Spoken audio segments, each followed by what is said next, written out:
다른 원인이나 질환 없이 설사나 변비, 아랫배 더부룩함, 장에 가스가 차는 증상 등이 반복되는 과민성 대장증후군. 한국인 100명 중 7명에서 10명꼴로 과민성 대장증후군이 있다고 추산될 정도로 흔하게 나타나는 질병인데요. 스트레스와 연관이 많다고 알려진 질병, 과민성 대장증후군. 오늘은 과민성 대장증후군의 원인을 파악해 근본적인 치료를 할 수 있는 한방적 방법에 대해 자세히 알아봅니다.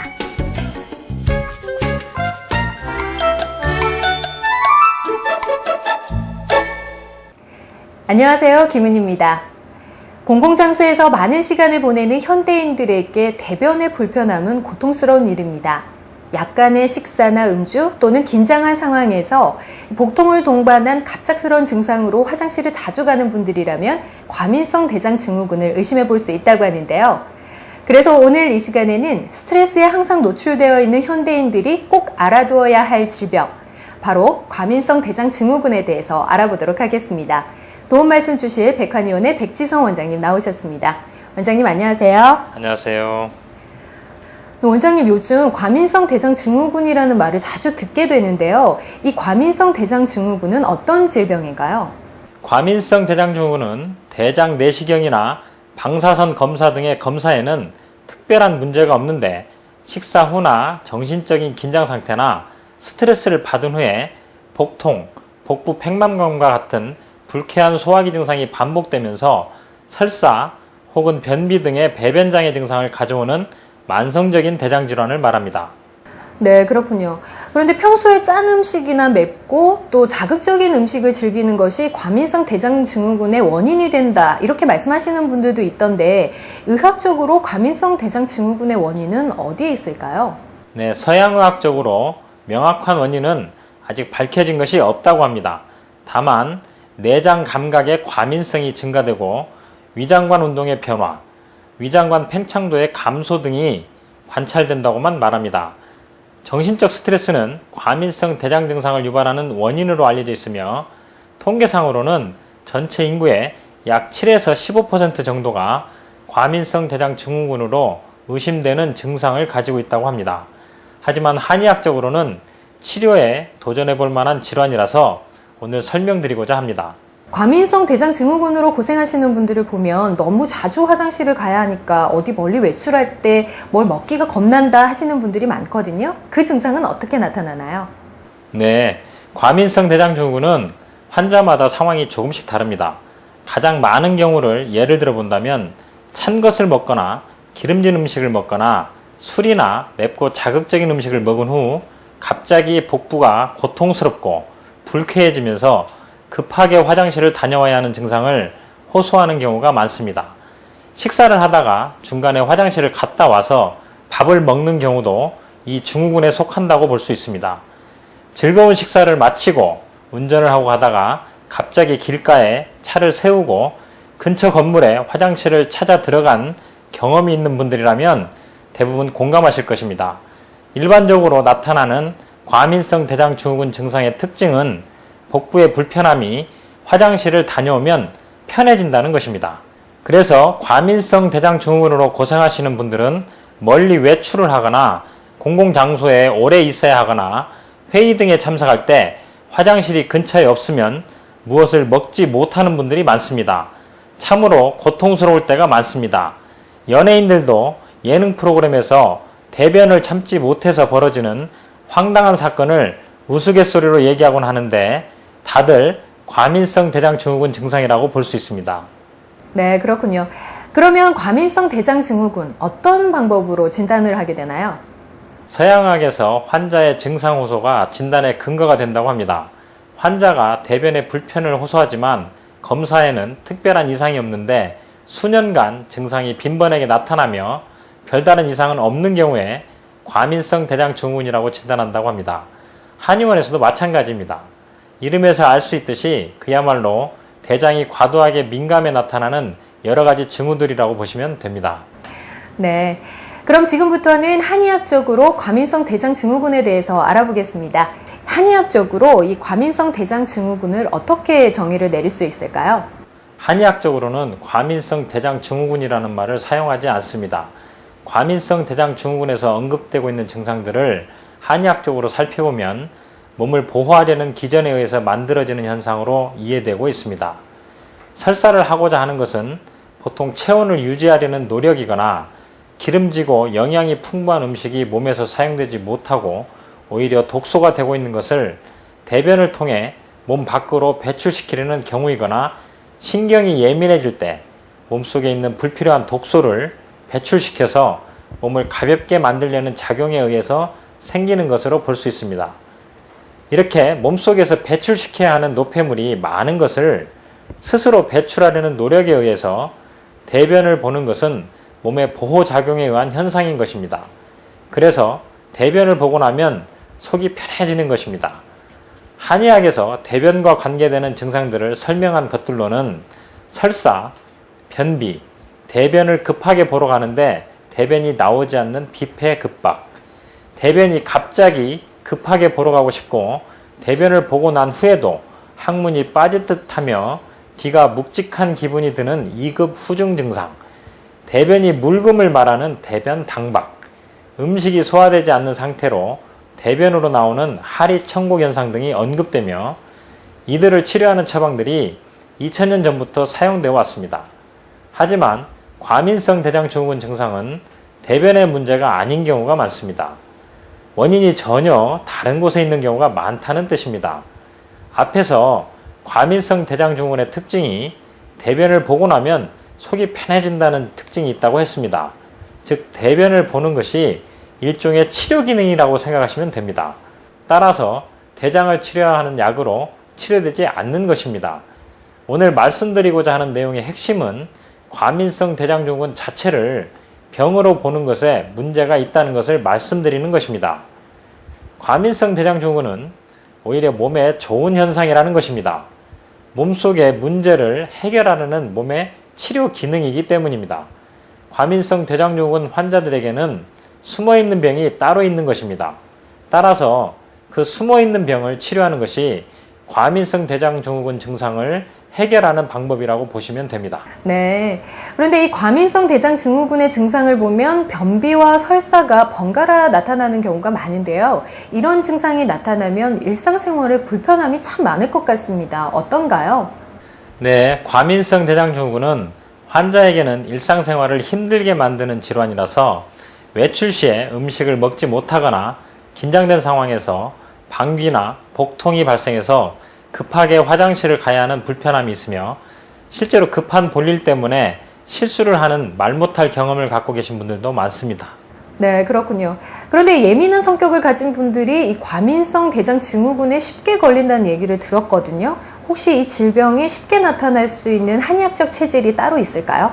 체질적으로 본다면 태음인은 살이 찌면 설사를 해서 노폐물을 제거하려고 하고, 소음인은 소화 기능이 약해서 음식이 소화가 안 되면 대변으로 노폐물을 제거하려고 하고, 소양인은 소변으로 독소를 제거하지 못하면 대변으로 독소를 배출시키게 됩니다.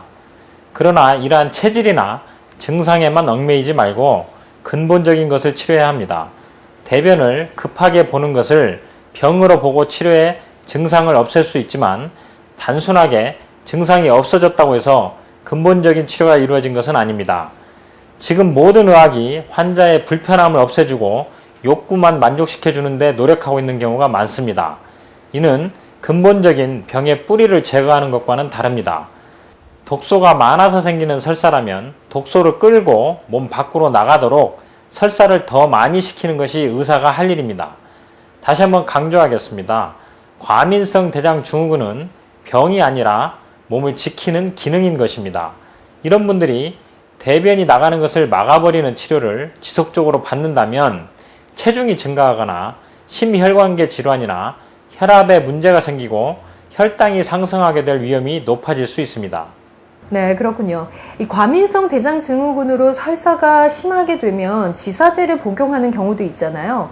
이럴 때 지사제를 복용해도 괜찮나요? 어떻습니까? 네, 일단 공적인 자리나 복부의 불편함 때문에 일을 망치기 쉬운 상황에서는 어쩔 수 없이 복용해야죠. 하지만 지사제를 반복적으로 복용하는 것은 몸에 해로울 수밖에 없습니다. 대변으로 청소를 해줘야 할 노폐물을 오히려 몸 안에 머무르게 하는 작용이 생기기 때문입니다. 이뿐만이 아닙니다. 콧물이나 땀, 소변 등 기타 다른 분비물이나 배설물도 무조건 막으면 더 큰 문제를 야기할 수 있으니 근본적 원인을 제거하지 않고 증상만 없애는 약을 장기간 복용하는 것은 큰 문제가 생길 수 있습니다. 네. 그러면 이 한의학에서는 과민성 대장증후군 어떤 식으로 치료를 하게 되나요? 네, 앞에서 말씀드렸듯이 과민성 대장증후군은 몸의 보호기전에 의해서 만들어진 현상이라서 과민성 대장증후군의 증상만을 없애려고 노력하는 것은 효과가 없을 확률이 높습니다. 한의원에서는 정확하게 대장으로 나가야 할 독이 왜 많이 생기는지 그 원인을 따져서 치료하고 있습니다. 과민성 대장증후군 환자들을 유형별로 나눠보면 첫 번째, 찬 것을 조금만 드셔도 설사를 하는 분들은 뱃속에 수독, 즉 물이 독이 되어 아랫배에 찬 기운이 뭉쳐있는 경우가 많습니다. 이런 분들은 속을 따뜻하게 하고 수독을 제거하는 한약을 사용해야 합니다.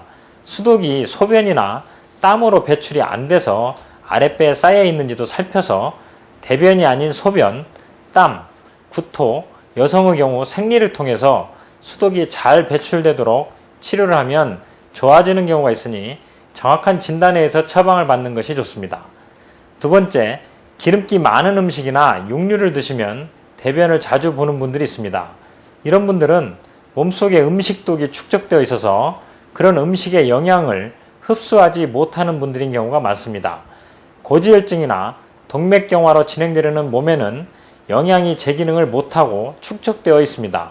따라서 새로 들어온 것이 기름지고 몸에 해로울 것 같으면 대변을 통해서 이를 배출시켜버리는 것입니다.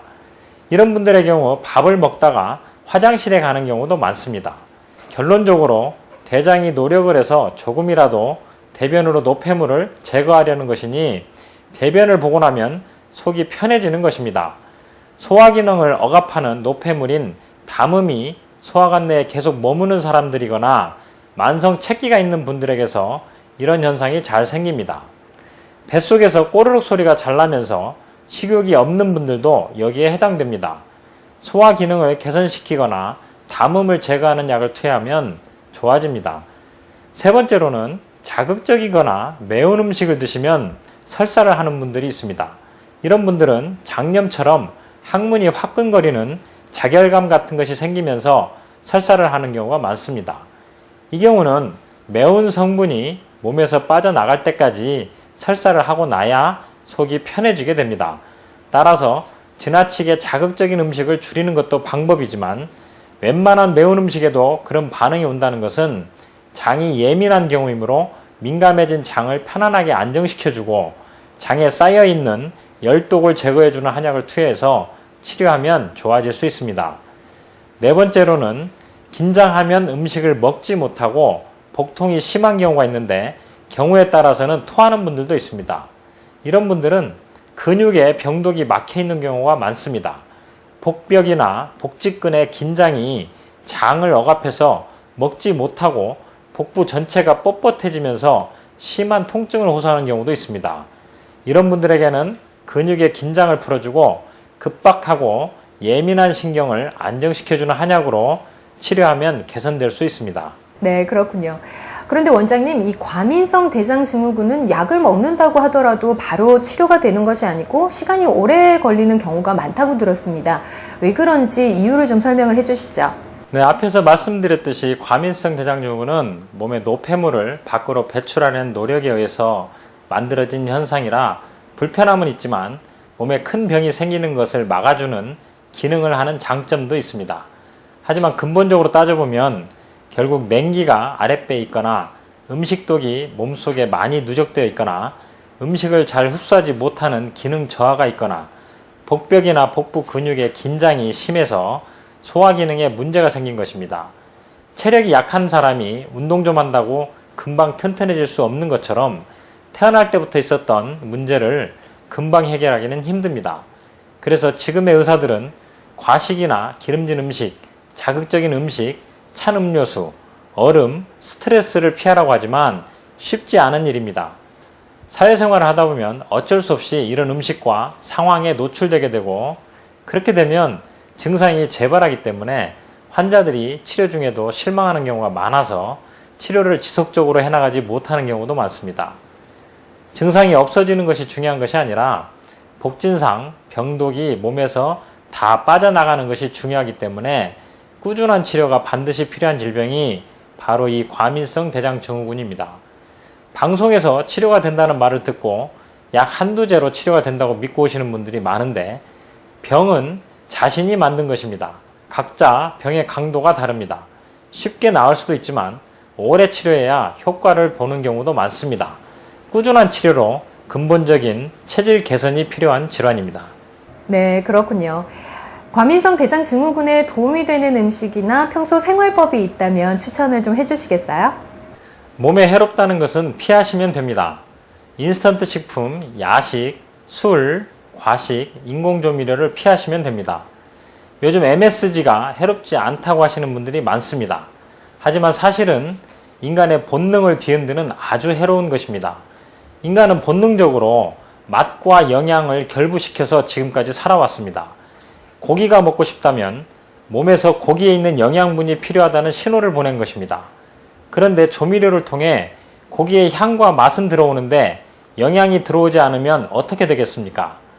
그래서 MSG는 천연 물질이냐 아니냐를 떠나서 인간의 본능이 필요한 영양 성분을 감지하고 보충하지 못하도록 혼란스럽게 만드는 것입니다. 조미료는 심각한 영양의 불균형을 초래하는 것입니다. 조미료의 사용을 제한해야 하는 이유입니다.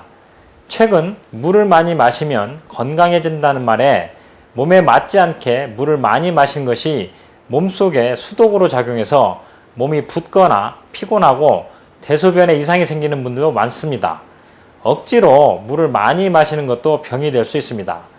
건강한 사람은 물을 마시면 물을 배출하기 위해 신진대사가 활발해지지만 건강하지 못한 분들에게는 오히려 독이 될 수 있습니다. 콩팥이 안 좋은 분들에게 물을 많이 마시게 해보면 몸이 좋아지기는커녕 당장 몸이 붓고 이상이 생기는 것이 그 증거입니다. 무엇보다 규칙적인 생활을 하고 음식을 절제하고 욕심을 적게 가지는 것이 가장 중요합니다. 네, 오늘은 백한의원의 백지성 원장님을 모시고 과민성 대장증후군의 한방적 치료법에 대해 자세히 알아봤습니다. 원장님, 마지막으로 시청자 여러분에게 당부의 말씀 부탁드리겠습니다. 지금 대한민국은 한의학의 새로운 시대가 열리고 있습니다. 과거에 우리는 가난으로 인해 제대로 한약을 복용할 수 없었던 나라였습니다.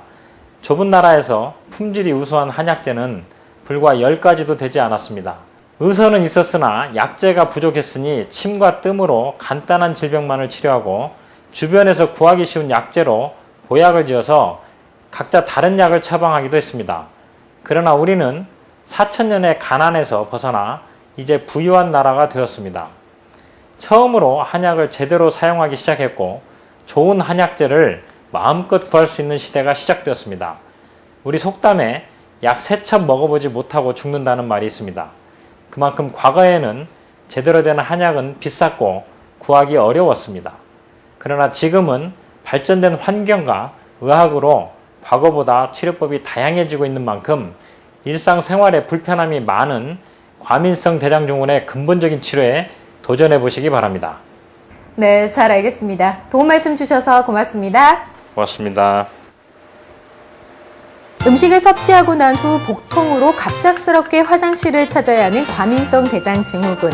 밖에서 많은 시간을 보내야 하는 현대인들에게 생활 자체에 불편함을 주는 질병인데요. 이 과민성 대장증후군은 스트레스에 민감한 질병인 만큼 과식은 피하고 규칙적인 생활과 숙면, 그리고 근본적인 질병을 치료해야 한다는 것 잊지 마시기 바랍니다. 항상 생활 속에서 건강함 만들어 가시기 바랍니다. 오늘 저희가 준비한 내용은 여기까지고요. 다음 시간 더욱 건강한 정보로 찾아뵙겠습니다. 함께해 주신 여러분 고맙습니다.